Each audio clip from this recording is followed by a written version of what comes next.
Assalamualaikum warahmatullahi wabarakatuh.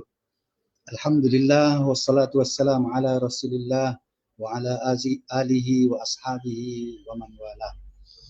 Rabbi shrah li sadri wa yassir li amri wahlul 'uqdatam min lisani yafqahu qawli. Alhamdulillah, tuan-tuan, puan-puan, para penonton, netizen dan para pelayar yang bersama kita pada malam ini. Kami minta maaf kerana lewat sikit masuk malam ni. Kita dah 8 minit lewat. Ada sedikit gangguan teknikal yang kita terpaksa selesaikan. Jadi lewat sikit. Alhamdulillah, walau bagaimanapun kita dapat bersama pada malam ini. Seperti biasa, kita akan bersiaran pada setiap malam Isnin dan malam Rabu. Kita bersiaran pada setiap malam Isnin dan malam Rabu. Jadi malam ini kita kira malam yang siri yang ke-13 dalam Wakaf Ilmi. Jom singgah di Wakaf Ilmi. Dan malam ini tajuk yang kita akan ceritakan, boleh tahan sedap dia. Kita boleh kena tunggu daripada awal sampai ke akhir lah, baru kita tahu apa sebenarnya cerita kita malam ni. Jadi saya malam ni tidak berkeseorangan. Kita ada dua panel hebat yang kita akan tampilkan malam ini. Yang pertama kita tampilkan Ustaz Sayuti, Muhammad Sayuti Idris, dan sahabat kita seorang lagi jauh non di sana di seberang laut iaitu di Kuching, Sarawak, Dr. Muhammad Nuri Mustafa. Apa khabar Ustaz Sayuti dan Dr. Nuri? Khabar baik. Alhamdulillah. Ya, Alhamdulillah. Assalamualaikum. Waalaikumsalam warahmatullahi. Jadi lambat sikit kita boleh masuk hari ni kerana ada teknikal sikit tadi. Dia berona kita nak online tak boleh. Dia tak tahu lagu mana, terpaksa kita tukar link baru, dan tak apalah. Lagu mana-mana dia kata deleted kerana delete kerana tak tahu gapo tak kena. Biasalah dalam bab online ni kak, banyak kena bersabarlah. Jadi Ustaz, malam ni kita bersama malam ni bersantai-santai di Wakaf Ilmi ini. Wakaf satu-satunya wakaf yang menyediakan berbagai ilmu, bual bicara, kita boleh buat apa saja tajuk, sama ada tajuk pendidikan, ekonomi, politik dan apa sajalah, tajuk kehidupan, tajuk yang yang dekat-dekat dengan kita. Tawakah ni biasalah, tidaklah begitu ilmiah sangat tapi tidaklah bodoh. Jadi dia sedang-sedang sesuai dengan waktu malam-malam ni, sambil-sambil kita minum kopi. Ustaz Sayuti ada kopi ke depan tu? Tak ada lagi tu. Jom mari sikit lagi. Jom mari, bentar lagi. Jom mari sikit lagi. Kejap lagi dia mari ya. Okey. Tajuk kita malam ni ialah hidup dalam kesempitan. Dan tajuk ni memang kena dengan kita dalam situasi kita sekarang ni. Hidup kita ni begitu terhimpit, begitu tersepit, dan begitu tertekan. Tak kira orang di status mana dia duduk. Kalau dia orang yang statusnya dari segi keuangannya, dia terkepit dari segi keuangan. Kalau dari segi apa saja, dari kerja pun tersepit dengan kerja, tak boleh nak buat kerja. Kalau boleh pun terhad pekerjaannya. Kalau orang jenis kerja dia musim jauh jalan ronda pun dia tak boleh nak meronda. Jadi dia serba-serbi terhimpit lah kata. Kehidupan yang terhimpit. Orang kaya pun tak boleh nak buat apa juga. Orang kaya pun ni orang bisnes tak boleh nak nego, orang kaya tak boleh nak mengembangkan harta dia. Orang yang berdarjat, berpakat apa semua tu terkepit dah kalau ni. Dalam suasana terhimpit, terkepit. Jadi malam ni kita nak cerita mengenai kehidupan yang sentiasa berada dalam kesempitan ini. Jadi kita nak start dulu dengan Ustaz Sayuti lah. Saya nak kata apa dengan tajuk ni? Kita beri bebas ke Ustaz Sayuti. Silakan Ustaz Sayuti, 2-3 minit. Bismillahirrahmanirrahim. Assalamualaikum warahmatullahi wabarakatuh. Waalaikumsalam. Assalamualaikum warahmatullahi wabarakatuh. Salatu wassalamu ala Rasulillah wa ala alihi wa ashabihi ajma'in. Terima kasih kepada Ustaz Sadar yang saya hormati Dr. Nuri. Saya ingat ini kali pertama kamu. Pokoknya duduk sebuah laut deh. Dia jauh dia. Tapi tak apa. Nah inilah kehebatan dunia hari ini, walaupun duduk jauh tapi boleh ada bersama. Ya. Betul, Ustaz. Jadi yang saya hormatilah semua rakan-rakan yang boleh mengikuti siaran kita pada kali ini. Tajuk kita cukup cantik lah, iaitu hidup di dalam kesempitan. Dan tajuk ini saya ingat amat sesuai lah dengan keadaan yang kita hadapi pada hari ini, iaitu keadaan menghadapi suasana penyakit COVID-19 yang sedang melanda seluruh dunia. Dan negara kita sama saja seperti negara-negara lain, duduk dalam keadaan sentiasa berjaga-jaga. Sentiasa berjaga-jaga, dan inilah sebenarnya ujian Allah Subhanahu Wa Taala kepada hamba-Nya, yang sepatutnya kita kena terima lah dengan hati yang terbuka. Lebih lagi kita sebagai seorang Muslim. Bila kita sebut hidup dalam kesempitan ini, memang namanya sempit. Bila sempit ni maknanya segala-galanya akan rasa tidak puas lah. Barangkali kalau sebelum ini kita boleh pergi ke sana kemari tanpa ada tanpa disekat ataupun dibatasi oleh sesuatu perkara, halangan. Tapi hari ini kita terpaksa kalau nak berjalan kena ada surat. Nak merentas daerah pun tak boleh, apatah lagi nak merentas negeri dan negara. Begitulah juga kesulitan dari sudut nak buat ibadah itu sendiri. Kalau selama ini kita boleh sembahyang berjamaah di masjid bersama-sama, tapi hari ini kita terpaksa sembahyang dalam keadaan jarak dan jemaah yang terbatas. Hanya 4 orang saja kalau di masjid. Jadi maknanya di sini kehidupan di dunia akhir zaman ini Allah Ta'ala menguji hamba-Nya dengan keadaan yang sempit, dan dalam keadaan begitu kita perlu sebagai seorang Muslim, kita perlu menjalani kehidupan dan perlu menangani suasana ini mengikut kacamata kita lah sebagai seorang yang beragama Islam. Orang lain itu barangkali dia ada cara dia tersendiri. Tapi kita sebagai orang Islam berhadapan dengan ujian Allah Subhanahu Wa Taala ini, pasti kita ada kaedah dan cara kita yang tersendiri. Dan petunjuknya jelas, iaitu kita akan perlu berpedomankan kepada apa yang disebut di dalam Al-Quran maupun apa yang telah disebut oleh ataupun yang dinyatakan oleh junjungan besar Nabi Muhammad sallallahu alaihi wasallam. Saya itu dulu untuk yang pertama. Ya, Ustaz. Terima kasih. Bermakna kita orang kita orang Islam ni, kita sebagai seorang Muslim, kita tak using sangat walaupun duduk dalam keadaan dari segi jasadnya kita tersepit, terhimpit, apa semua, tapi kita masih ada pelunggu, orang kata balik pada cerita lama, pelunggu. Kita masih ada tempat untuk kita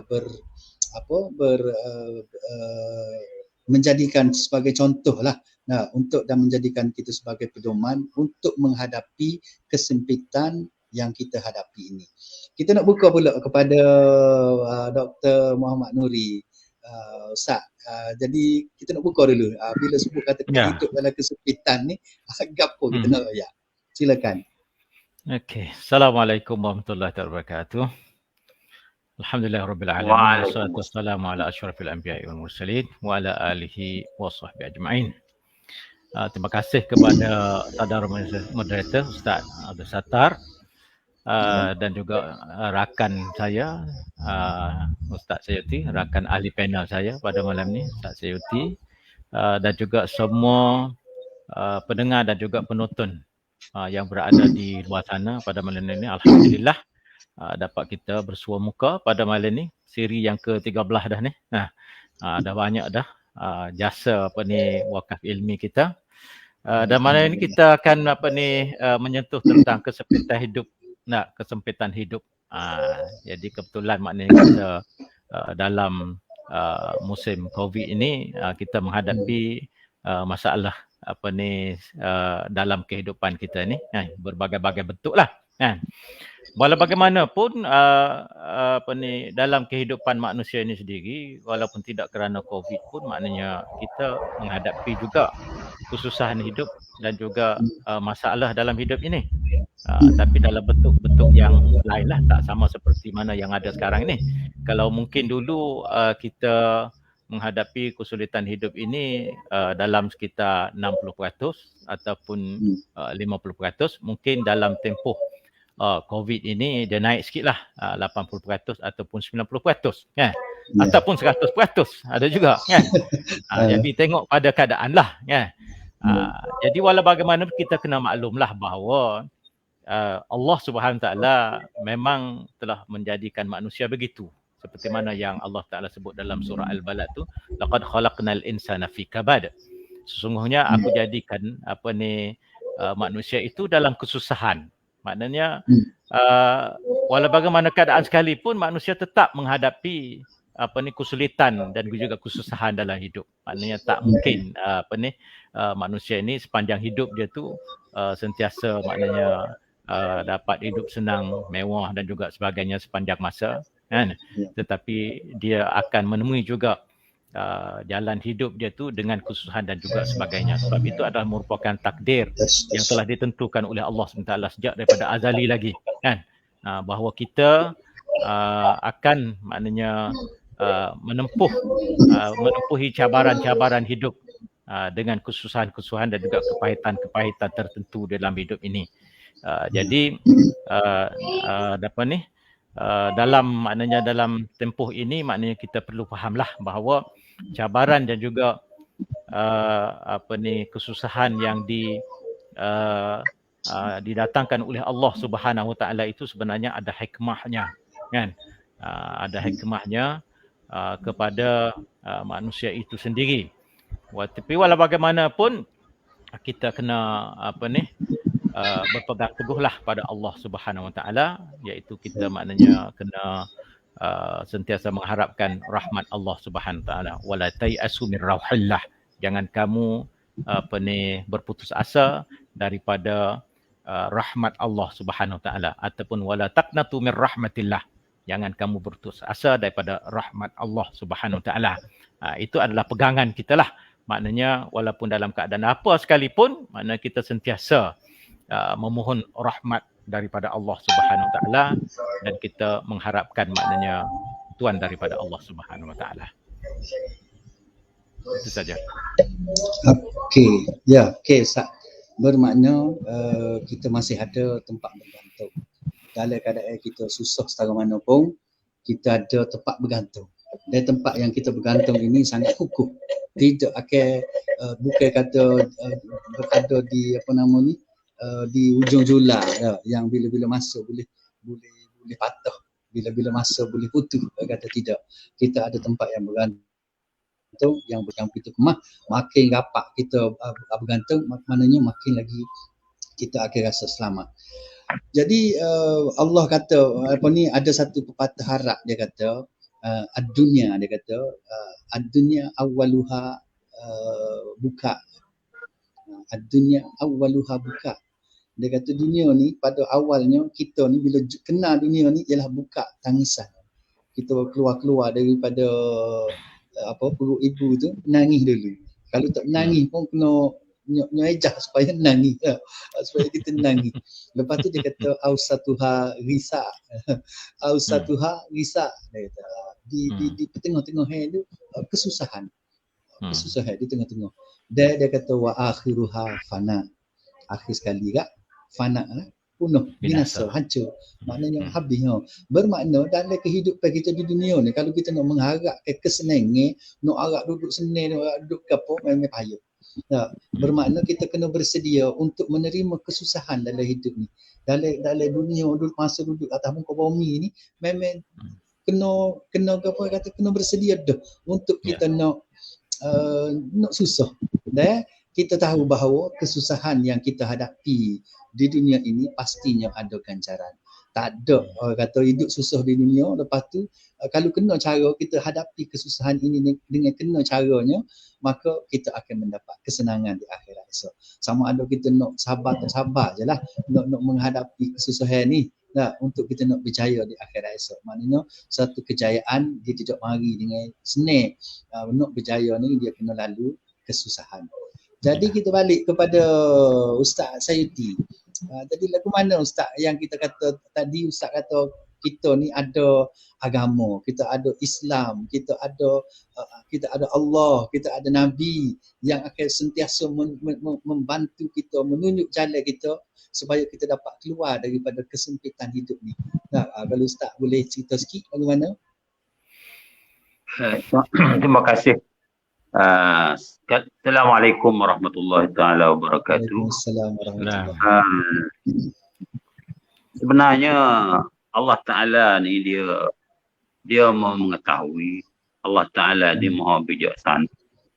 Allah Taala juga maha pengasih dan Allah Taala juga maha penyayang.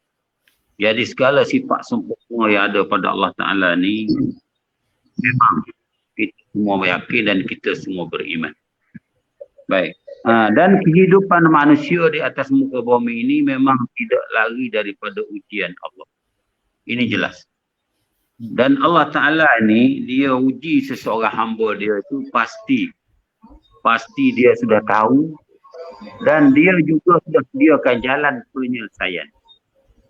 Ini yang kita kena ingat. Kalau kita tengok sejak akhir-akhir ini, dunia seolah-olah mengalami berbagai-bagai permasalahan. Dilanda oleh berbagai bencana. Ada yang sampai sebelum ini kita tengok berlakunya tsunami di Aceh. Ratusan ribu terkorban. Letusan gunung berapi, kemudian bencana banjir dan berbagai-bagai kita tengok. Baik. Segala perkara yang berlaku ini sebenarnya semua itu adalah ujian Allah Ta'ala. Menguji hamba dia dan pasti ada hikmah di sebaliknya. Dan seperti yang saya sebut awal-awal tadi, Allah Ta'ala mentakdirkan segala sesuatu dan Allah Ta'ala juga sudah menyediakan jalan supaya manusia pilih bagaimana nak selesai daripada permasalahan tersebut. Saya melihat kuncinya ialah kalau kita perhatikan pada surah At-Talaq ayat 2 hingga 3. Satu ayat, ayat 2 hingga 3 Allah Ta'ala berfirman di dalam Al-Quran. Ayat ni selalu kita baca. Orang panggil ayat Subulina pun ada juga. A'udzubillahi minasyaitonirrajim. Bismillahirrahmanirrahim. Wa may yattaqillaha yaj'al lahu makhraja wa yarzuquhu min haitsu la yahtasib wa may yatawakkal 'ala Allahi fa huwa hasbuh innallaha balighu amrih qad ja'ala Allahu likulli syai'in qadra.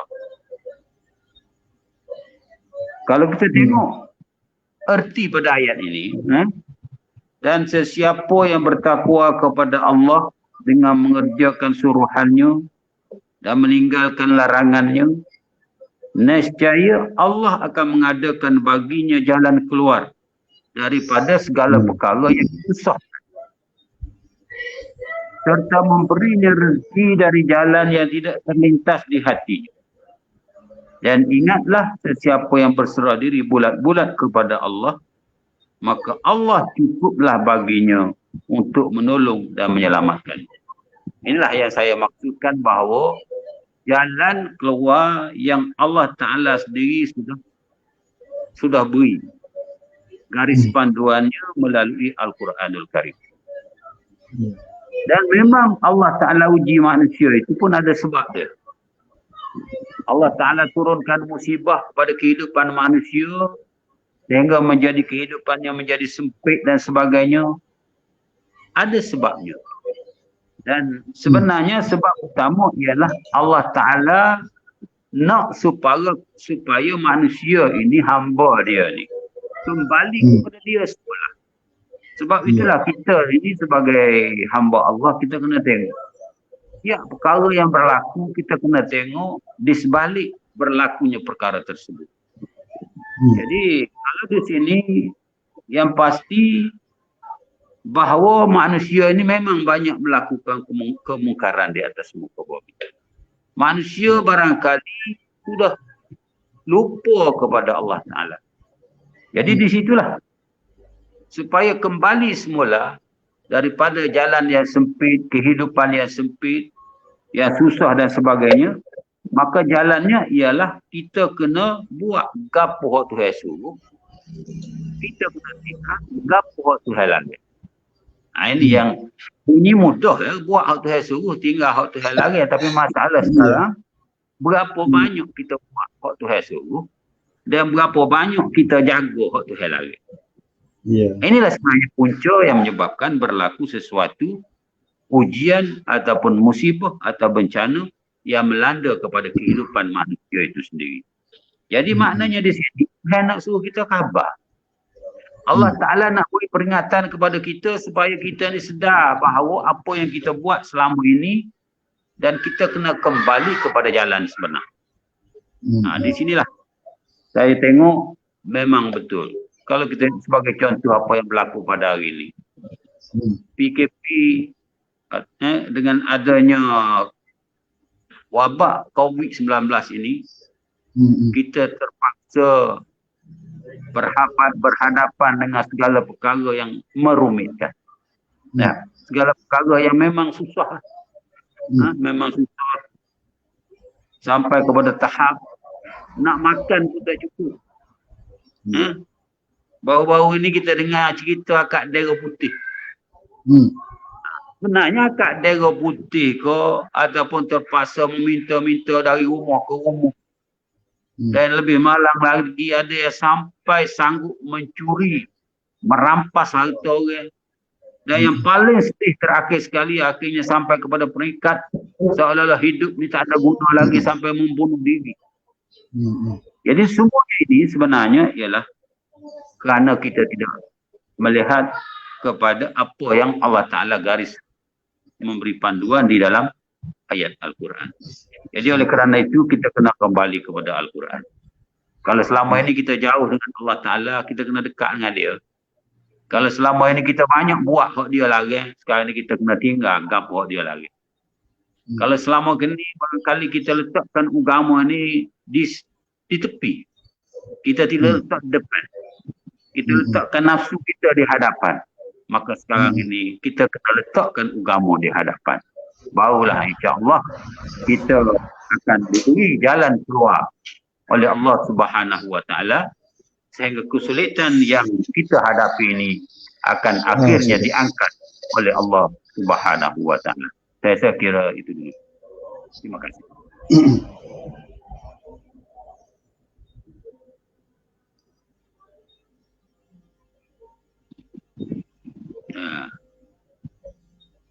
Agak mana tu? Okey. Okey. Biasa ya, sakut sikit-sikit tak ada masalah. Okey, jadi saya ni sakut dia ada banyak gagal pula. Jadi tu, terima kasih Ustaz. Separuh waktu akhir tadi saya tak dengar mana dia kawan-kawan habis dah. Okey, apanya maksudnya kita kena sekarang ni kita kena di samping kita berusaha untuk membaiki kehidupan kita, kita kena cari sebagaimana Ustaz kata tadi, kita kena cari perintah Allah untuk kita nak laksanakan. Kita nak buat gapo perintah Allah. Maka ada orang dia tahu ni perintah Allah, ni suruh Allah, tapi selama ni dia tak buat. Ada satu golongan lagi memang dia tahu Tuhan suruh gapo. Tuhan suruh gapo perintah Allah tu. perintah Nabi. Gapo dia? Ada orang yang tak tahu bila dalam keadaan tersepit gini baru nak cari di mana perintah Allah. Mana perintah Allah, mana larangan Allah. Selama ni mungkin dia tak tahu. Ada yang tahu kata ni larangan Allah tapi dia langgar semata. Sebab waktu tu dia rasa dia senang, dia rasa dia hebat, dia rasa dia besar, maka dia langgar segala perintah Allah. Bila tersepit, baru dia nak cari, baru dia nak berhenti, baru dia nak gapo dah. Tak apalah kalau lagu tu, maknanya dia ada tempat yang dia nak kembali. Ada setengah orang dia tak tahu gapo Tuhan larang, ya Allah kau Tuhan larang kau. Ingat boleh. Jadi tu masalahnya, masalah kita orang kita lah ni pun ada sebahagiannya dia tak tahu apa perintah Allah. Dia hanya buat, kalau dia buat pun dia buat ikut-ikut, dia tak gapo, maka bila dia buat dia tak dapat apa yang dia rasa dah turut dah perintah Allah tapi Allah tak bagi senang pun dia mungkin kerana apa yang dia buat tu tak kena dengan perintah Allah. Jadi lagu mana nak ulah tu Dr. Nuri, ataupun lagu mana pandangan doktor? Okey. Terima kasih Dr. Sattar, Ustaz Abdul Sattar. Dan juga terima kasih kepada Ustaz Suyuti yang telah sebut tentang kehidupan, maknanya manusia yang dalam kesempitan ini boleh diselesaikan dengan cara takwa kepada Allah Subhanahu Wa Taala. Dan memang itulah yang telah disebut oleh Allah Subhanahu Wa Taala pun di dalam ayat Al-Quran yang telah dibaca oleh Ustaz Suyuti tadi, wa may yattaqillaha yaj'al lahu makhraja wa yarzuqhu min haitsu la yahtasib, kan. Maknanya sesiapa yang bertakwa kepada Allah Subhanahu Wa Taala itu adalah merupakan jalan keluar. Allah bagi buka jalan dia. Dan Allah SWT bagi ataupun bagi jalan kepada dia untuk maknanya dia dapat kebaikan lah daripada ketakwaan itu, kan.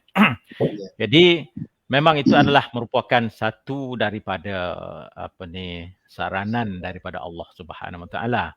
Dan memang pun dalam ayat yang lain Allah Taala pun ada firman, maknanya walau anna ahlal qura amanu wattaqau la fatahna alaihim barakatim minas sama'i wal ardh. Maknanya jika penduduk kampung ataupun penduduk negeri itu beriman dan juga bertakwa kepada Allah Subhanahu Taala, nescaya Allah Subhanahu Taala akan buka keberkatan yang banyak daripada langit dan juga daripada bumi, kan. Maknanya kita akan dapat kebaikan yang begitu banyaklah hasil daripada keimanan dan juga ketakwaan yang maknanya kita tanamkan di dalam diri kita untuk Allah Subhanahu Wa Taala ini. Jadi Allah Taala bagilah keberkatan hidup, keluasan hidup kepada kita hasil daripada keimanan dan juga ketakwaan kita kepada Allah Subhanahu Wa Taala. Dan kita kena ingat, walaupun Allah Taala berikan kepada kita kesusahan dan juga kesempitan dalam hidup ini, dan itu adalah merupakan satu perkara yang biasalah bagi kehidupan manusia yang tak boleh, maknanya manusia nak lari daripada ketentuan yang telah ditentukan oleh Allah Subhanahu Wa Taala. Jadi walau bagaimanapun maknanya tidaklah maknanya sepanjang hidup manusia itu Allah Taala berikan kesusahan semata-mata kepada dia, kan. Tak ada, sebab maknanya ada kala Allah Taala bagikan kesusahan, ada kala Allah SWT bagi pula maknanya kemudahan, kan, kepada kita. Tak selama-lamanya makna kita berada dalam kesusahan, tak selama-lamanya kita berada dalam kesenangan, kan. Adanya kesusahan dan tak selama-lamanya kita berada dalam kesusahan. Allah bagikan kesenangan. Innamal usri yusra. Sesungguhnya setiap inna ma'al usri yusra, sesungguhnya bersama dengan kesusahan itu adanya kemudahan, kan. Maknanya bersama kesusahan yang telah diberikan oleh Allah Subhanahu Wa Taala ini, inna ma'al usri yusra, sesungguhnya bersama kesusahan itu adanya kemudahan. Maknanya Allah Taala bagi kemudahan kepada kita setelah kita mengalami kesusahan dan juga sebagainya. Maknanya tak selama-lama kita berada dalam kesusahan, dan kita juga akan mendapat kesenangan dan juga kemudahan daripada Allah Subhanahu Wa Taala selepas itu. Jadi itu dalam konteks maknanya dalam konteks kehidupan kita lah dengan Allah Subhanahu Wa Taala.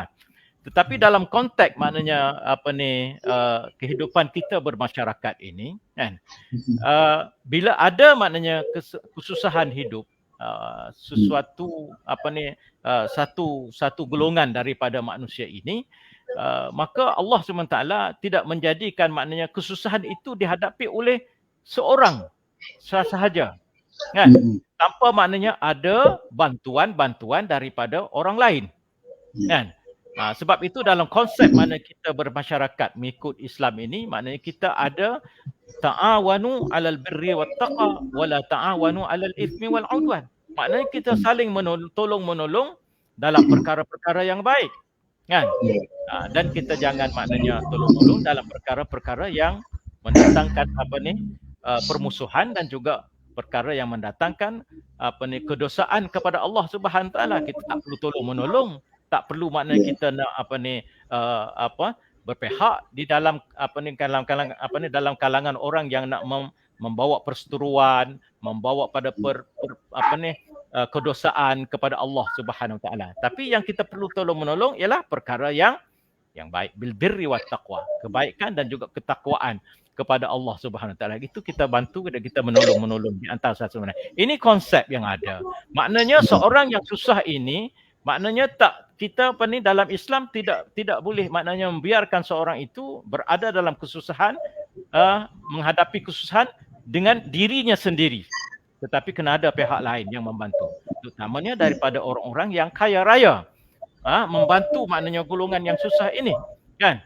Sebab itu kita ada sistem zakat. Khudh min amwalihim sadaqatan tutahhirhum wa tuzakkihim. Kan? Maknanya Allah SWT telah maknanya buat satu prinsip dalam kehidupan kita ini, mana kita kena ada membantu orang-orang yang mengalami kesusahan. Maknanya Allah Taala dah jadi manusia ini macam ini. Ada orang kaya, ada orang susah dan juga sebagainya. Maka konsep zakat inilah yang akan membantu golongan-golongan yang susah ini. Jadi masalahnya orang kaya ni tak keluar zakat. Tak nak membantu maknanya orang yang susah. Itu dia. Tak membantu orang yang susah ini. Mereka hanya tengok saja orang yang susah ini. Bahkan mana kita tengok yang jadi masalah lagi, dan satu masalah orang yang keluar zakat untuk masjid dan juga sebagainya. Masjid gedongkan duit itu berjuta-juta ringgit, seperti mana yang kita dapat makluman daripada internet dan juga sebagainya. Maknanya setengah masjid itu banyak duit dan juga sebagainya, tetapi duit itu tak digunakan untuk maknanya kesusahan masyarakat dan juga sebagainya. Ini satu daripadanya yang mana kita maknanya telah hilang sifat ta'awanu bil birri wat taqwa wala ta'awanu bil itsmi wal udwan ini. Maknanya bila ada masyarakat kita yang susah, maka kita gunakanlah kemudahan-kemudahan yang ada itu. Rezeki yang ada itu, pendapatan yang ada itu untuk membantu golongan ini. Maknanya kita tidak boleh membiarkan orang yang susah ini berada dalam kesusahan sepanjang masa. Kan? Maknanya sebab orang yang susah ini mungkin dia tak mampu untuk nak mengatasi kesusahan itu dengan dirinya sendiri. Kan? Bahkan dia boleh keluar daripada kesusahan itu dengan bantuan orang lain. Itu dia. Maknanya kalau kita nak mengharapkan dengan dengan ketakwaan yang ada pada dirinya sendiri itu mungkin maknanya susahlah kan. Itu dia. Mungkin maknanya dia boleh keluar daripada kesusahan itu dengan ketakwaan orang lain. Kan? Dengan ketakwaan orang lain, maka orang itu boleh keluar daripada kesusahan dan juga kesempitan. Dan kita kena ingat bahawa juga sebagai ini kefakiran yang ada ini boleh mendatangkan kekufuran kepada seseorang. Jadi pihak umat Islam yang ada di sekeliling perlu maknanya kena jagalah umat Islam ini supaya jangan menjadikan umat Islam yang susah ini iman mereka telah pun maknanya bertukar. Telah pun berubah dalam kehidupan dia. Kadal fakru kufrun. Sesungguhnya hampir maknanya kefakiran itu boleh membawa kepada kekufuran. Jadi inilah yang perlu dijaga oleh masyarakat kita supaya keimanan yang ada dalam kalangan umat Islam ini boleh terjaga melalui bantuan ta'awanu bil birri wat taqwa di antara kita semua. Wallahu a'lam. Ya, terima kasih Ustaz. Jelas molek bahawa kita ni duduk dalam satu komiti, satu masyarakat, maknanya tidak akan terhasil takwa itu kalau tidak ada takwa yang ada dalam diri kita lah. Maksudnya tidak terhasil takwa kita ni selagi tidak ada dijelmakan dalam masyarakat. Maksudnya kita ada, kalau kita tak tolong orang susah, kita duk mengaku kata kita takwa, maka tak jadi. Nah, sebab di antara ciri bertakwa itu ialah tadi wa ta'awanu, kita kena tolong menolong. Kita ada kita duk harap kau orang tolong kita je. Kita jarang sangat nak tolong orang. Ni satu masalah tau. Lepas tu pula ada yang sejenisnya kata kalau dia biarlah kita biarkan dia susah. Kalau dia susah dia mari gata dengan kita. Kita boleh jadi hero. Ada juga begitu. Jadi suka tengok orang-orang bawah ni duduk dalam keadaan susah. Supaya apa? Supaya mereka duduk berkata dengan kita. Tidak kata kita nak tolong dia supaya mereka boleh bebas daripada kesusahan. Tapi banyak kayaknya kita gitu lah. Biar dia duduk berkata dengan kita semua. Senang kita nak royak gapo, nak cucuk hidung dia dah. Ni satu golongan manusia lah. Golongan manusia yang suka sangat. Sebab tu macam ada orang berumur rakyat kita berumur bahawa bila nak habis COVID ni bila tak tahu lagu mana kita duduk dalam keadaan selesa. Tapi ada orang kata molek lah duduk gini, mu dengar kata selama ni kalau duduk dalam keadaan sini tak dengar kata aku. Biar COVID kena biar lama baru mu dengar kata aku. Itu satu sikap masyarakat lah, sikap satu kelompok manusia. Jadi nak kepada takwa yang sempurna tadi, kita nak dapat yang sempurna tadi sebagaimana yang kita sebut Ustaz Sayuti sebut tadi, man yattaqillah yaj'al lahu makhraja. Kalau bertakwa kepada Allah maka ada jalan keluarnya. Allah akan buka jalan keluarnya. Maka jalan keluarnya ialah membantu, tolong menolong itulah sebagai jalan keluar kepada menjadi satu jalan keluar lah. Tolong menolong tu orang ada, tolong orang tak ada. Tu dah jalan keluarnya. Jalan keluar ni tidak kata Allah buka gong gitu lah. Dia buka secara otomatik gitu. Mana dia akan buka melalui orang lain, melalui rezeki orang lain, melalui takwa orang lain. Sebagaimana Dr. Nuri kata tadi, takwa orang lain boleh membantu kita. Takwa kita membantu orang lain. Tu baru kata itulah takwa dah. Jadi Ustaz Sayuti pula dia. Ustaz Sayuti ni dia main cukup cah. Kadang-kadang gambar dia jadi belai-belai. Ni comel pula gambar dia. Jadi Ustaz sambung. Ustaz sambung sikit. Apa lagu mana Ustaz? Kau boleh sambung sikit. Comel ke dia? Comel. Gambar boleh tak? Boleh. Ustaz memang comel. Dah. Terang jelas. Gini. Jadi pula. Assalamualaikum warahmatullahi wabarakatuh. Saya nak menarik kepada satu isu lah.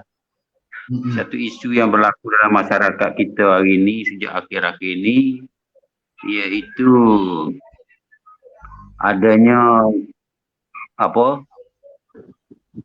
adanya keadaan di mana terpaksa meminta-minta bantuan orang lain untuk hidup.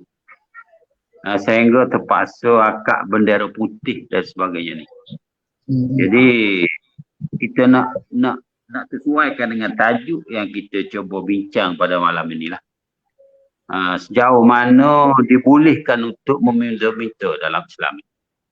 Sebab pada asasnya memang Islam tidak menggalakkan umatnya meminta.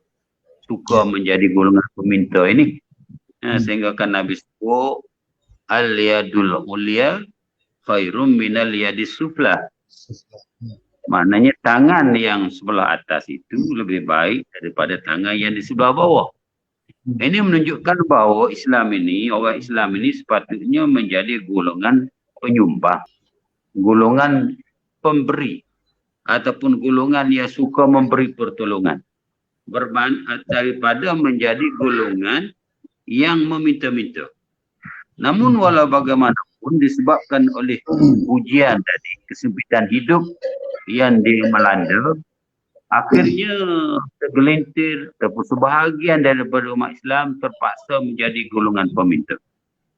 Jadi di sinilah sebenarnya saya suka memetik satu hadis, sebuah hadis riwayat Muslim yang menyatakan bahawa suatu ketika Qabisah bin Mukharrij Al-Hilali mengadu kepada Rasulullah sallallahu alaihi wasallam perihal kehidupannya yang sangat berat. Maknanya sangat sempit lah. Pada mulanya Rasulullah sallallahu alaihi wasallam meminta Qabisah untuk bersabar dan menunggulah bantuan yang akan datang kepadanya. Maknanya sabarlah. Tapi oleh kerana tanggungannya yang berat, maka dia terpaksa juga tanya Nabi. Walaupun dalam keadaan yang agak malu, tanya juga, ya Rasulullah, sambil-sambil menunggu bantuan datang, tu boleh ke tak saya nak meminta-minta? Saya nak minta sedekah lah maknanya. Maknanya bila-bila tu bantuan orang mari tu, saya nak jadi nak meminta dengan orang ni, boleh ke tak? Nak meminta-minta. Nak kat dera lah. Maka Rasulullah sallallahu nak kat kalau istilah dera putih lah. Dia nak suruh rilik kat tadi ni. Ya. Jadi maka Rasulullah sallallahu alaihi wasallam menjawab bahawa meminta-minta itu tidak dibenarkan dalam Islam. Ya. Namun dia kata ada 3 orang yang dibenarkan untuk meminta. Walaupun memang Islam tak benarkan, tapi ada 3 golongan yang dibenarkan untuk meminta-minta. Pertama kata Rasulullah, orang yang memikul beban yang berat di luar batas kemampuan dia. Mana tak boleh nak berat, tak boleh nak berat berdoa. Tak padan. Berat habis. Gula tak ada. Minyak kering. Ya. Gas habis. Nak tak boleh. Ya. Kau lekat dah Ustaz. Macam lekat dah tu. Lekak dah tu. 3 golongan ni, satu golongan orang yang tak tahan sangat nak menanggung. Jadi kita tunggu Ustaz royak golongan yang kedua. Lekat dah Ustaz tu. Tak gerak dah tu. Jadi sambil-sambil tu sebenarnya Ustaz menjawab soalan yang ditanya oleh sahabat kita ni. Lagu mana dia kata dalam keadaan kehidupan yang begitu sempit ni, lagu mana nak tukar kesempitan itu biar jadi manis menjadi satu kemanisan. Lagu mana nak buat ni, Ustaz nak cuba royak hilal tu lah Ustaz. Ataupun Ustaz Dr. Nuri cuba jawab soalan ni. Nampak tak soalan tu tak? Nampak. Cuba respon sikit dengan soalan ni. Soalan ustazah ni. Dia nak sudi doktor ni. Okey, tak apalah. Sebenarnya kita telah pun sentuh pada awal tadi kan tentang mengharapkan rahmat Allah Subhanahu Taala dalam kehidupan orang mukmin ni dalam sewaktu mana kita dalam kesempitan ini kan. Iaitu Allah Taala sebut wala tayasu min rauhillah kan. Jangan maknanya kamu berputus asa daripada mengharapkan rahmat Allah Subhanahu Taala kan. The other Dalam person ayat-ayat has Allah- call Allah captions Taala sebut, enabled. "Wala taqnatu min Please start rahmatillah," speaking. kan. Kamu berputus asa daripada rahmat Allah Subhanahu Taala kan. Jadi kedua-dua ayat itu maknanya menggambarkan bahawa orang mukmin ni berhubung rapatlah dengan Allah Subhanahu Taala. Melalui doa-doa dia dengan Allah Subhanahu Taala kan. Sebab Allah Taala pun ada sebut dalam ayat lain, maknanya kita bila maknanya mengalami kesusahan, kita tadahlah tangan mohon kepada Allah Taala kan. Ud'uni astajib lakum. Mintalah dengan aku, insya-Allah maknanya akan ku perkenankan kepada kamu kan. Maknanya bagi orang mukmin tempat dia mengadunya adalah Allah Subhanahu Wa Taala kan. Untuk maknanya dia dapat bantuan dan juga sebagainya. Jadi insya-Allah maknanya dengan gerak dengan doa kita, Allah Taala akan menggerakkan orang lain, kadang-kadang menggerakkan orang lain untuk maknanya memberi bantuan kepada kita dan juga sebagainya. Maknanya itu sebahagian daripada doa yang kita minta daripada Allah Subhanahu Taala itu telah dimakbulkanlah. Kan? Sebab itu kita orang mukmin maknanya tak boleh mengambil jalan yang membinasakan diri sendiri, merosakkan diri sendiri apabila menghadapi kesulitan dan juga sebagainya. Wala tulqu biaidikum ila tahlukah. Jangan kamu mencampakkan diri kamu ke dalam kebinasaan, kan? Itu dah jelas Allah Subhanahu Wa Taala sebut. Maknanya kita biasanya manusia ini bila telah hilang keimanan yang dalam dada ini, maknanya kita bila menghadap kesusahan kita akan mengambil satu jalan yang inhiraf, menyeleweng daripada batasan yang sebenarnya, kan? Ada orang yang ambil dadah, ambil jalan yang singkat, kan? Ada orang dia ambil dadah, ada orang dia ambil arak, ada orang maknanya membunuh diri dan juga sebagainya. Itu adalah merupakan jalan-jalan yang sesat sebenarnya, yang tidak boleh menyelesaikan pun kehidupan dia. Itu dia. Cuma selesailah bagi pada kehidupan dunia ini dia tak perlu berhadapan lagi dengan kesusahan yang ada, tetapi dia akan berhadapan dengan kesusahan yang akan ada pada kemudian hari, kan? Itu dia. Kita orang Islam maknanya kita akan berpegang bahawa kehidupan kita ini bukan sahaja di dunia, tetapi kehidupan kita ada di akhirat pula nanti, kan? Sebab itulah bagi orang mukmin ini Rasulullah sallallahu alaihi wasallam pun ada sebut, ajaban li amril mukmin in amruhu kullahu khair, kan? Itu dia. Aku hairan dengan dengan orang mukmin ini. Sesungguhnya urusan dia tu baik belaka. Kan? Bagi orang mukmin maknanya susah pun baik, senang pun baik, kan?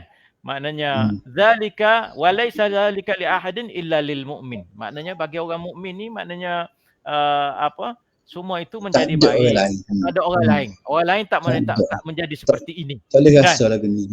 Tidak. In asabatu sarra syakar. Maknanya jika dia mendapat kegembiraan, kan? Maka dia bersyukur kepada Allah Subhanahu Wa Taala. Maka khairan lahu. Maka itu menjadi kebaikan kepada dia. Maknanya dia dapat kebaikan, dia dapat kesukaan, kan? Dia dapat kesenangan, maka dia bersyukur kepada Allah Subhanahu Wa Taala. Maka khairan lahu. Maka perkara itu menjadi kebaikan kepada dia. Kan? Wa in asabathu dharra, jika maknanya dia mengalami kesusahan, kan? Kesakitan dan juga sebagainya, sabar. Maka dia bersabar, kan? Dengan kesusahan yang ada. Dia menahan diri dia dengan kesusahan yang ada itu, kan? Fakana khairan lahu. Maka dengan sabar itu, kan, akan menjadi kebaikan kepada dia. Ini orang mukmin. Dalam persepsi dia itu semuanya baik. Semua keadaan maknanya baik, kan? Itu dia. Maknanya bila dia mendapat kesukaan, keseronokan, kesenangan dan juga sebagainya, dia bersyukur kepada Allah SWT, maka jadi kebaikan kepada dia. Apabila mengalami kesusahan, kesakitan dan juga sebagainya, maka dia sabar, maka itu menjadi kebaikan kepada dia. Inilah kedudukan yang sebenarnya bagi seseorang mukmin, kan? Tapi walau bagaimanapun kita kena itu dalam konteks individu, dalam konteks dalam konteks pribadi, kan? Maknanya konteks pribadi, maknanya seorang mukmin prinsipnya begitulah, kan?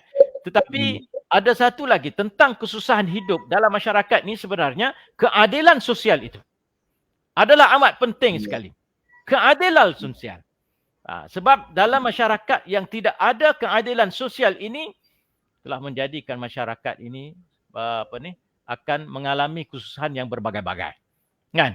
Kalau kita tengok khalifah-khalifah kita pada zaman dahulu, kan? Terutamanya Sayyidina Umar Ibn Khattab, kan? Sayyidina Umar Ibn Khattab ini dia akan berjalan malam untuk mencari rakyat dia yang susah. Dia mengintai rakyat dia yang susah untuk diberi bantuan dan juga sebagainya. Begitu keadaannya, maknanya masyarakat yang ada pada masa itu, pemimpin, pemerintah yang ada, mereka menjalankan keadilan sosial yang cukup baik, yang menjadikan masyarakat pada masa itu senang lenang. Hidup maknanya sentiasa ada bantuan dan juga sebagainya. Dalam zaman Sayyidina Umar Abdul Aziz contohnya pula, kan. Dalam zaman Umar Abdul Aziz sendiri nak nyatakan, nak tunjuknya bahawa keadilan sosial yang ada pada masa di bawah pemerintahan Islam, khalifah yang ada ini, kan, mereka telah menjalankan keadilan ini sehingga apabila nak berikan bantuan kepada rakyat jelata yang ada, pegawai Umar Abdul Aziz mengatakan, tuanku, rakyat tuanku sudah tidak ada lagi yang miskin. Semuanya sudah cukup makan dan juga sudah ada sudah ada kemudahan dan juga sebagainya. Ini keadilan sosial yang ada. Maknanya sampai mana seluruh rakyat jelata yang ada, tidak ada lagi yang mengalami kesusahan yang dalam kehidupan. Itu dia. Jadi kita kena tengok dalam pelbagai konteks lah. Dalam konteks individu, maknanya seorang mukmin berpegang teguh kepada Allah Subhanahu Taala. Menghubungkan diri dengan Allah Subhanahu Taala waktu makna kesusahan. Dalam konteks lain pula, iaitu keadilan sosial. Ya, keadilan sosial yang ada, yang akan memberikan kehidupan masyarakat itu jadi senang lenang dan juga sebagainya. Wallahu a'lam. Ya, terima kasih Ustaz. Maknanya terjawablah soalan ustazah kita tadi bahawa bagi orang Islam, bagi orang mukmin, dia tidak ada masalah sebenarnya. Bukan jadi masalah susah ni, tidak ada masalah. Yang masalahnya nak mengurus kesusahan tu. Susah tu tak ada masalah. Bagi orang mukmin susah, dia bersabar. Maka dia nak mengurus kesusahan tu, tak boleh lah kita kata dah okey susah kan, jadi susah belaka lah, apabila tak betul lah. Cuma kesusahan itu tidak menjauhkan diri kita daripada Allah. Dan kita sedar bahawa apa yang diberi kepada kita, kesusahan yang diberi itu untuk kita bersabar dan untuk kita uruskan kesusahan itu supaya ianya menjadi suatu yang baik. Tidaklah siapa orang kata bunuh diri, tidaklah siapa apa semua tu. Kita nak pergi kepada Ustaz Sayuti, nampak ada dah dia tu. Sambung Ustaz, 3 golongan tadi Ustaz.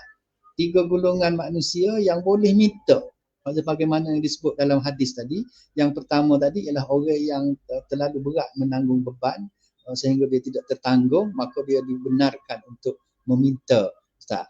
Jadi kita nak Ustaz cuba sambung lagi cerita tadi. Terputuskan jalan. Suara pula tak bunyi Ustaz. Tekan kau tu mic mute. Tak bunyi suara. Ya. Okey jelas.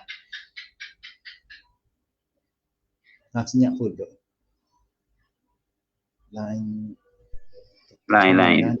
Okey. Boleh. Beres. Boleh?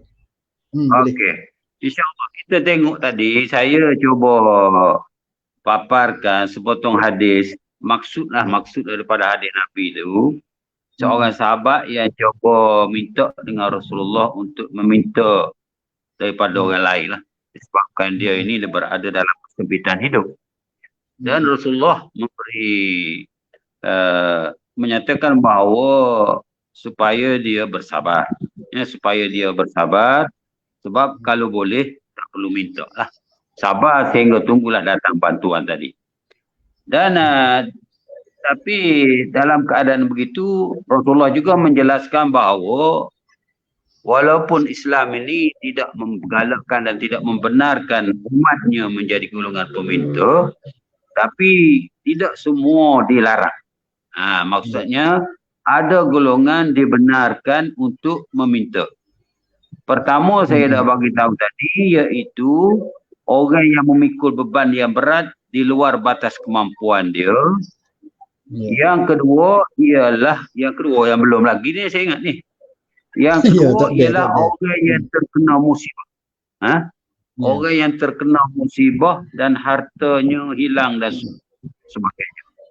Jadi golongan ini adalah kelompok ini dibolehkan untuk meminta-minta, walau bagaimanapun sekadar keperluannya untuk mencukupi keperluan hidup dia.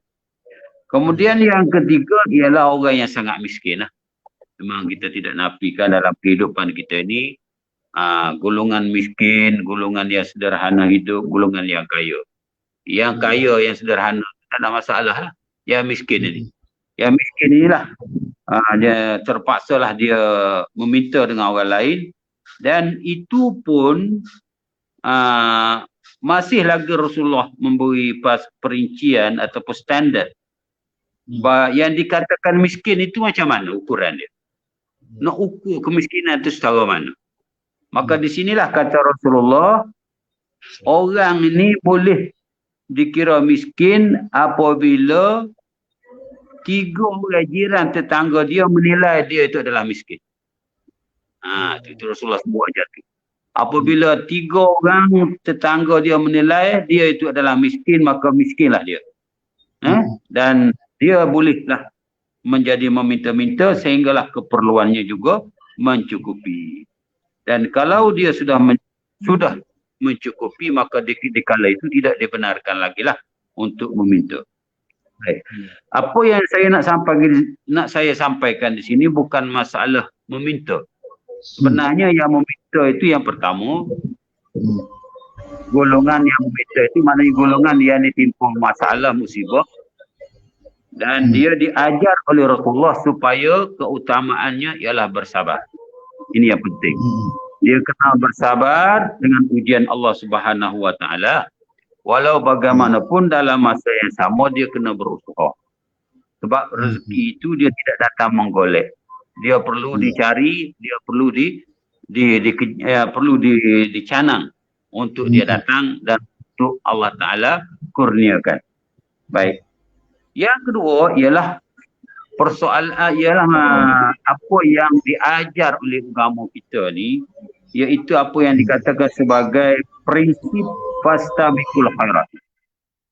Prinsip fastabiqul khairat ini maknanya prinsip berlomba-lomba di dalam melakukan kebaikan.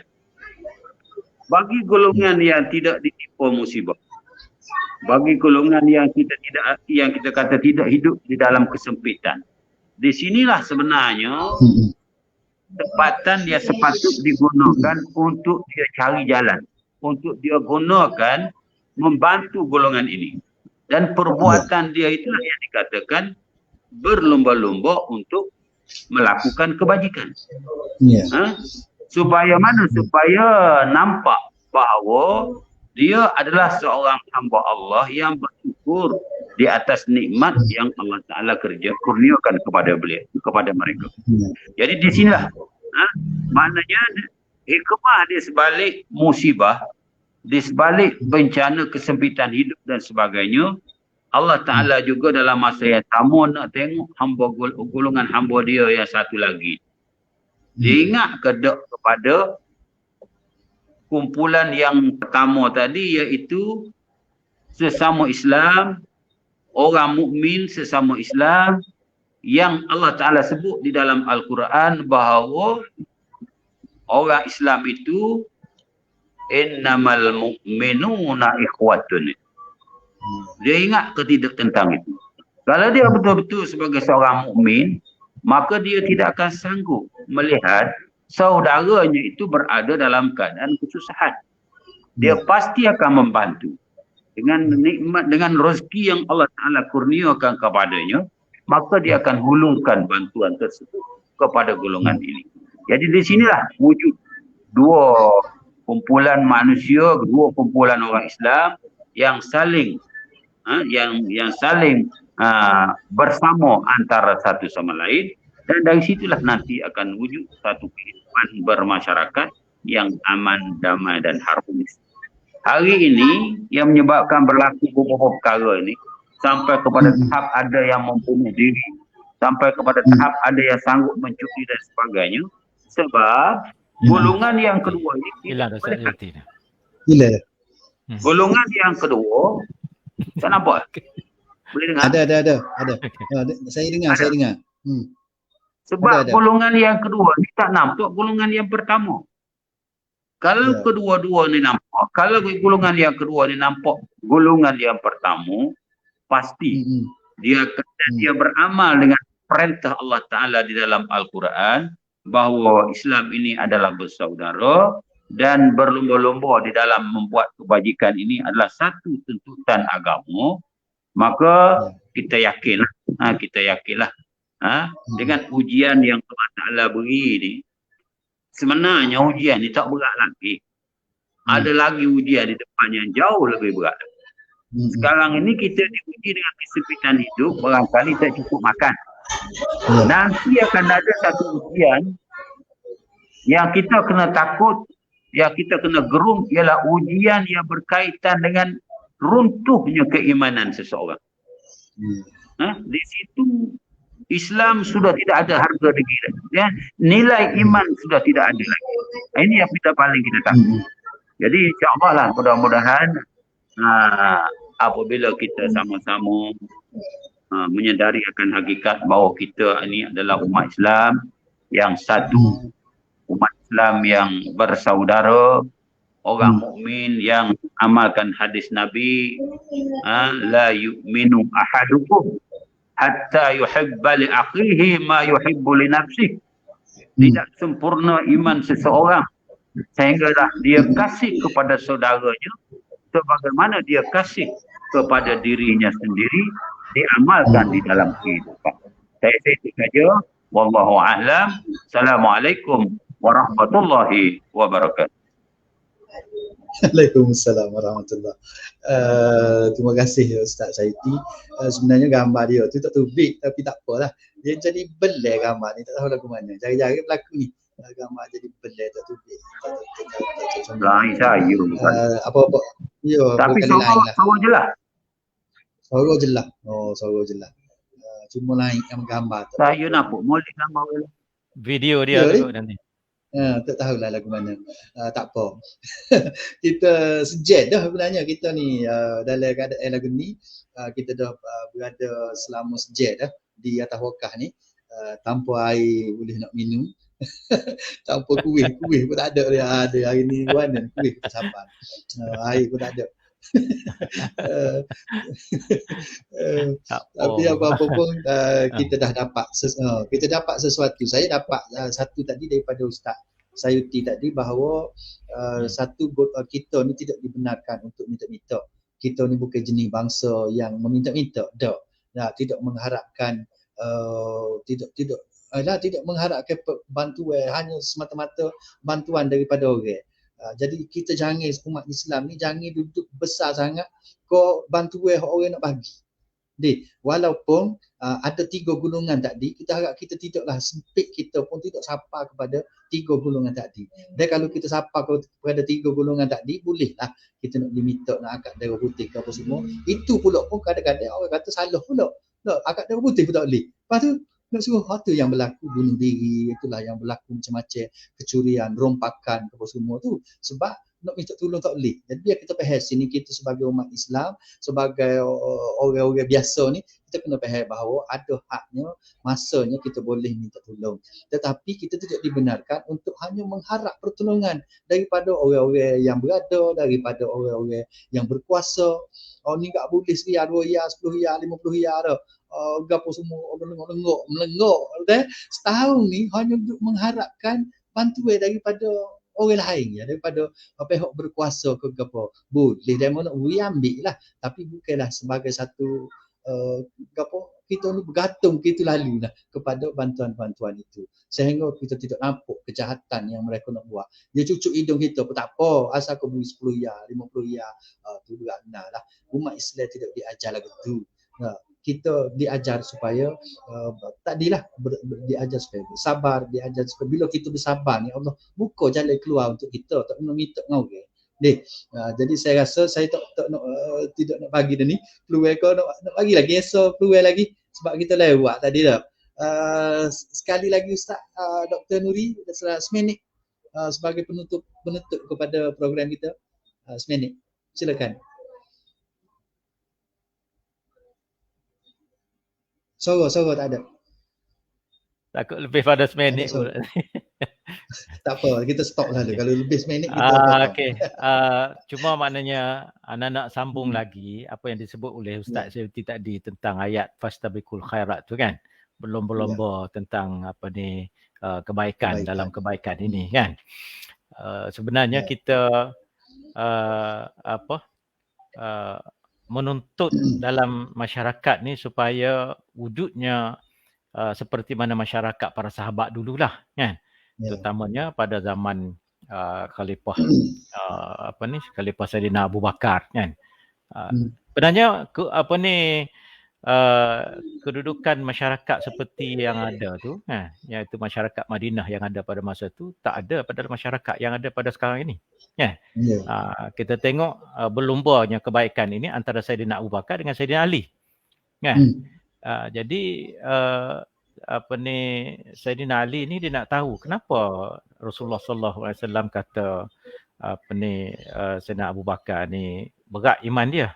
Timbangan iman dia berat. Kan? Maknanya kalau ditimbangkan dengan iman manusia di atas muka bumi ini masih berat lagi berat timbangan iman Saidina Abu Bakar lagi. Saidina Ali nak tahu apa dia punya tingkah laku Saidina Abu Bakar ni. Kan? Jadi dia cek lah pada waktu malam, tengok apa ni kerja buat. Dia ingatkan Abu Bakar ni pada waktu malam solat lah apalah macam-macam lah kan. Tapi rupa-rupanya bila dia cek pada waktu malam, tengok Saidina Abu Bakar ni antara satu sifat yang baik yang ada pada dirinya ialah dia memasukkan air dalam tempayan-tempayan penduduk-penduduk yang ada di sekitar. Ini kerja yang ada pada masyarakat zaman dahulu kan. Itu dia, melumba-lumba untuk melakukan kebaikan. Maknanya Saidina Abu Bakar ni pada waktu malam dia akan berjalan di sekitar taman dia lah kita kata kan. Ataupun kita kampung dia tu kan. Dia akan masukkan air-air yang menjadi keperluan kepada masyarakat yang ada pada masa itu di dalam tempayan-tempayan rumah. Jadi orang, maknanya tuan rumah tu bangun pada esok paginya didapati maknanya air dah penuh dalam tempayan dia. Kan? Ini jadi kita masyarakat yang ada pada masa itu kita tengok maknanya mereka pentingkan saudara-saudara mereka. Maknanya berkhidmat untuk saudara-saudara mereka tanpa diketahui. Kan? Dengan secara jujur dan juga ikhlas. Jadi Saidina Ali pun nak buat begitu jugalah pada keesokan harinya. Maka dia awal-awal lagi mana dia siap sedia untuk maknanya buat kebaikan seperti mana yang dibuat oleh Saidina Abu Bakar juga untuk nak dapatkan dia punya ketinggian iman dan juga sebagainya. Jadi dia bangunlah seperti mana biasa. Didapati pada malam yang kedua, pada malam berikutnya itu dia masih lagi tak dapat challenge Saidina Abu Bakar. Bahkan Saidina Abu Bakar lebih cepat lagi daripada dia untuk memasukkan air itu ke dalam tempayan rumah-rumah umat-umat Islam yang ada di sekitar kampung dia tu kan. Jadi kalah. Memang betul lah Saidina Ali kata. Inilah kelebihan yang ada pada Saidina Abu Bakar yang tak boleh dia nak challenge. Jadi masyarakat yang ada pada masa itu yang begitu baiknya mereka terhadap saudara mereka, membantu saudara mereka, memberi kemudahan kepada saudara mereka adalah merupakan satu masyarakat yang susah untuk kita nak dapat pada zaman sekarang ni. Terutamanya masyarakat yang berada di Madinah yang ada pada masa itu. Jadi kalau ada zaman sekarang seperti itu, amanlah, damailah dunia kita ini. Dan maknanya kehidupan kita ini akan senang lenang. Dalam kehidupan kita ini akan senang lenang seperti mana yang ada dalam masyarakat Madinah yang ada pada masa itu. Wallahu a'lam bishawab. Terima kasih Ustaz Abdul Sattar. Ustaz pun hang pula. Ustaz? Okey. Saya rasa boleh kita berhenti dan juga kita tangguh dulu majlis kita pada malam ini. Setakat ini dulu dengan tasbih kafarah dan juga surah Al-Asr. Subhanakallahumma bihamdika asyhadu an la ilaha illa anta astaghfiruka wa atubu ilaik. Subhanakallahumma bihamdika asyhadu an la ilaha illa anta astaghfiruka wa atubu ilaik. Subhanakallahumma bihamdika asyhadu an la ilaha illa anta astaghfiruka wa atubu ilaik. Bismillahirrahmanirrahim. Wal 'asri innal insana lafi khusr illa alladhina amanu wa 'amilus solihat wa tawassaw bil haqqi wa tawassaw bis sabr. Wassalamualaikum warahmatullahi wabarakatuh.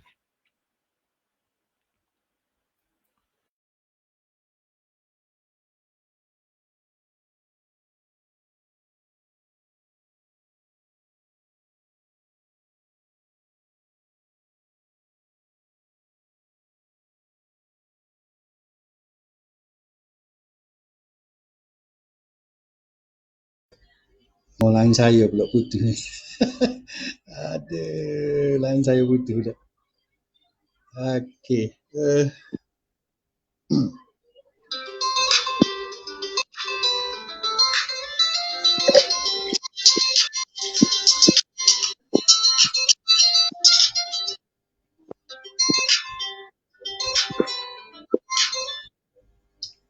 Okey, tuan-tuan sahabat-sahabat kita semua, saya rasa itulah kita dah ada gangguan dari segi line lah apa semua ni. Nampaknya makin serius ni kita punya line ni. Jadi saya rasa begitu setakat itulah untuk malam ni, sebagai sebuah sedikitnya kita dapat dah malam ni.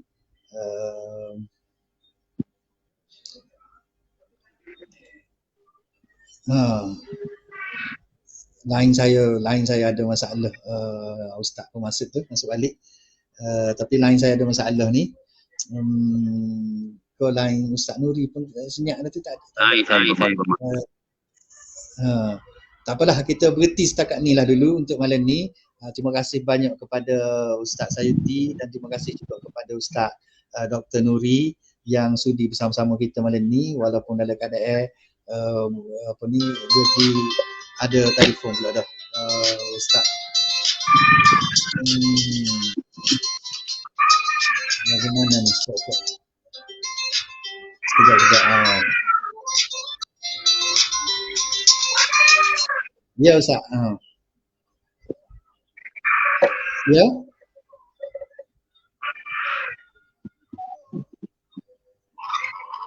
Lain telefon pun tak berapa comel juga ni. Okey Ustaz. Ada gambar Ustaz tu? Ada tutup tak? Okey. Okey, beres. Kalau gitu kita berhentilah setakat ni dia. Okey. Assalamualaikum warahmatullahi